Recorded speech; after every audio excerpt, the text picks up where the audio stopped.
تغلط في بنات الصعايدة يا عديم الإحساس والكرامة. مش بنات الصعايدة اللي تشتغل في البيوت خدامة. اسأل أمك على الخدامة عشان سايبة في كل بيت علامة. الصعايدة أسيادك يا تامر يا أمين.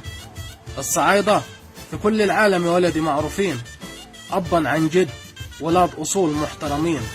لكن انت لا نعرف أبوك ولا أمك من فين. الصعايدة رجالة وولاد أصول ومقامهم عالي، وانت الظاهر انت وصغير كنت مرمي في كرتونة تحت الكباري. رسالة لأي إعلامي في مصر، نقي كلامك واعرف تمامك، وهتاخدك زلة لسان، ومع الصعايدة تبقى غلطان. هنخليك عبرة للعالم كله في كل مكان. فين أعضاء مجلس الشعب؟